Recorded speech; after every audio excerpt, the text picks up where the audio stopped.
Welcome back to another episode of Let 'Em Ride, and in this video I'm going to be going over the 3-game slate for the WNBA action on June 19th. It's Juneteenth, guys. I hope everybody has a great day. I hope the weather is nice for you. You're able to hop outside, cook out a little bit, spend some quality time with friends and family, and hopefully, while we're doing all that, we can make a little bread in the WNBA tonight. We got a lot to go over in this video, so let's get into it. So before we dive into tonight's action, we need to recap the last couple of days. Some of these games are still going on in the time of recording for the next video. So we jumped back to June 17th. We had taken the Lynx -9 over the Wings at -108. That spread had jumped all the way up to 14.5 before tip-off. I'd put in the pinned comment to tread very lightly if you were on the Minnesota side still. There was no way in hell that I was touching that number once it got up to there. So I'm glad that I got it in -9 when I did. I think I hit that at like 1 in the morning the night before. And that's kind of how you got to be with these WNBA games sometimes. But anyways, they do end up covering. That hits for us. And then last night, we had the Mercury team total over 82.5 at -110, and that hits as well. I was leaning Phoenix in this one. And that money line, it looked so tempting, but I could not find the inner strength myself to pull the trigger on that one. Moral of the story is always trust your gut, guys. But anyways, a good bounce back over these last couple of days. We've gone 2-0 now. We are now back in the positives for the season. 8-6 overall, and we're up just under 2 units on the season. So let's keep that train rolling. Let's keep the positivity going. Let's get back into it. For our first game of the evening, we have the Washington Mystics taking on the Indiana Fever in Indiana. The Fever are now laying 5 with the over-under sitting at 167. Both those numbers have jumped up since the lines first dropped. The Mystics come into this one having won back-to-back games. They're securing the first 2 wins of the season in those wins after starting 0-12. They're 8-5-1 to the number. They last played Friday, and they have a full 4 days off in between action. The Fever come in off 2 days of rest. They've also won 2 in a row, and 3 of their last 4. 4 of their last 6, actually. They are 7-8 to the number this year. The Mystics lost Brittany Sykes again to injury, though, in their win over the Dream a little over a week ago. But they were able to follow that up with a victory over a struggling Chicago team. Thing is, you start looking a little deeper into that one, and Washington played a lights-out first quarter. They shot 63% from the field, and they held Chicago to just 27%. And they jumped out to a 24-10 lead in the first period, right? But from there, they were outscored 71-59. They played poorly in the second half specifically, losing that half by 9 points overall. They shot only 34% from the field, while allowing Chicago to shoot 45%. What's this all mean? The Mystics are still the same team that we've come to expect this year without Brittany Sykes in that lineup. They're a decent first half team. They rank 8th in offensive rating, a solid 4th in defensive rating, and then they're a poor second half team. Their offensive rating drops to last in the W, and defensively they drop to 8. Tale of 2 tapes between halves over their last 4 games specifically, but in a more positive way. In that time frame, they rank 1st in offensive rating in the first half, and then 4th in defensive rating in the second half. So they're coming out lights out. They're putting up a bunch of points, and then they're locking down in the second half. This is what you want to see from a young team. Clark is averaging 17 points, 5 boards, and just under 6 assists per game in that time frame as well. And Aaliyah Boston in that time frame is putting up 17 points with 11 boards. This young duo is starting to click, and this is what they envisioned when they drafted Clark to put with Boston. I like the Fever in this game, but laying 5 with a team that has only covered twice with spreads of 2.5 or less against a team that is 5-2-1 to the number on the road with the rest advantage is scary. But I'm going to lean Indiana minus the points here. We'll see if that ends up in the final plays or not. For the total, I got to look over with this, as potent as this Fever offense has looked at times as of late, and the Mystic have scored over 80 in their last 4 games, right? And the Fever have done so in 6 of their last 10. The Indiana is 11-4 to the over on the year, and neither team plays lights out D. For the total, I can only look towards the over, right? With as potent as this Fever offense has looked at times as of late, the Mystics have scored over 80 in their last 4 games, and the Fever have done so in 6 of their last 10. Indiana is 11-4 to the over on the year, and neither of these teams play lights out D. They don't even play solid, good defense for a full 40 minutes. So I don't know how you look anywhere but the over on this one. That's where I'm leaning. All right, for our second game, we have the Atlanta Dream taking on the Minnesota Lynx. Lynx are laying 9.5 in this one. The over-under is sitting at 162. Keep an eye on that spread. That number keeps moving. The Lynx keeps getting higher as it did in their previous outing. Minnesota's Bridget Carlton is listed as questionable with a hand injury in this one, but from everything that I'm seeing, it looks like she's going to be able to give it a go. So just keep an eye on that one. The Lynx are 11-3 straight up. They're 10-4 to the number on the season, but they're only 2-3 against the spread in their last 5, although 4-1 straight up in those games. So they're winning, but it seems like the odds makers have caught up a little bit, and they're pushing these spreads into the double digits over the last 2 games. The Lynx have failed to cover. But like I said, they're still winning outright. The Dream are coming off an 87-74 win over the Sparks. They used a strong fourth quarter push to pull away from LA after allowing the Sparks to come back and take the lead entering the fourth. They are 6-6 straight up. They're 5-7 to the number. These two teams, they met in Atlanta at the end of May for a 13-point Lynx victory. And while the Dream have a 3-2 record on the road, we got to dive in and look at who those wins are over. The Mystics, the Sky, the Sparks.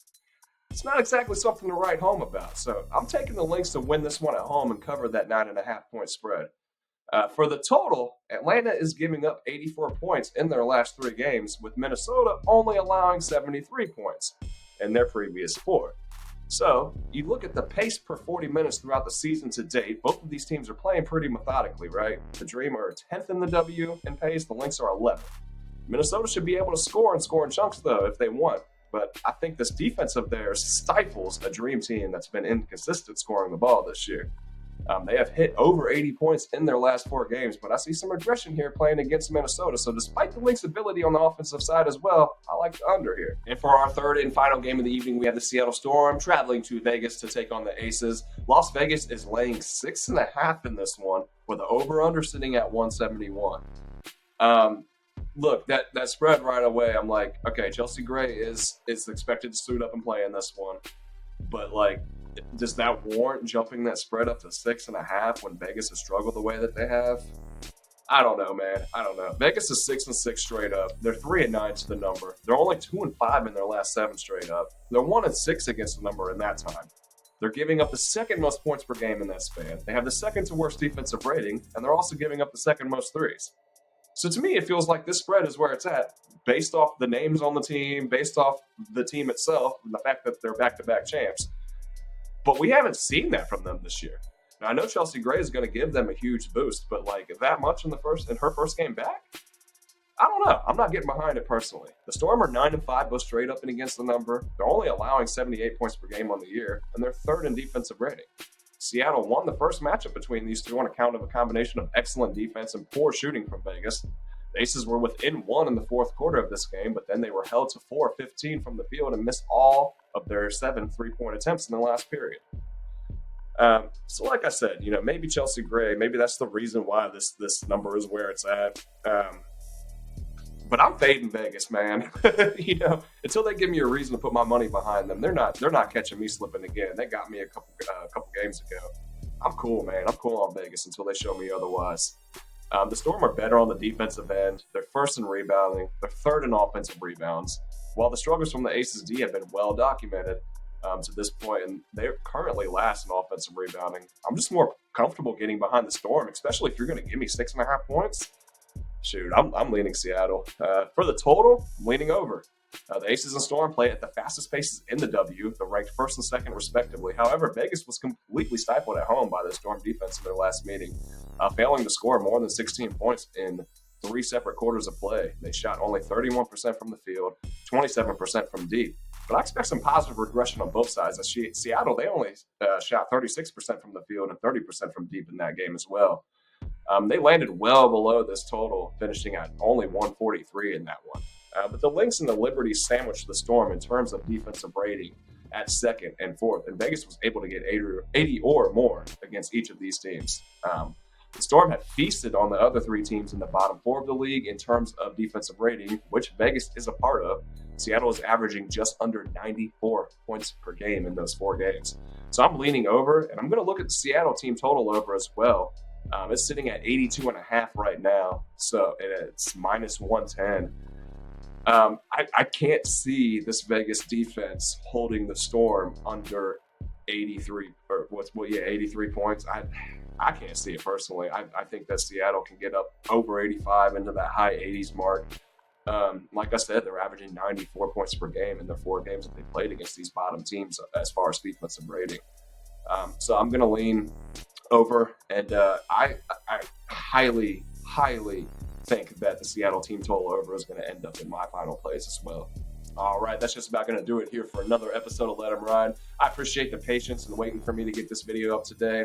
I'm battling a little bit of some allergies myself. Sleep has been off. My daughter had a tonsillectomy the other day. Work has been crazy. Your boy's just been busy. But I still got to get these videos out to you guys. I'd rather get it out early afternoon than not at all. But in the future, my goal is to get these out to you the night before so that there's plenty of time. You can hit these numbers before they go crazy. Because, you know, the odds makers, they're catching up. They're catching up to what's going on in the WNBA. We're starting to see bigger spreads. And with that said, you know, you guys have already noticed that I don't put a lot of plays out typically. I think like 3 is the most that I've done so far on these. And that's really like, this is how I bet. I don't throw in 12, 15 bets at a time.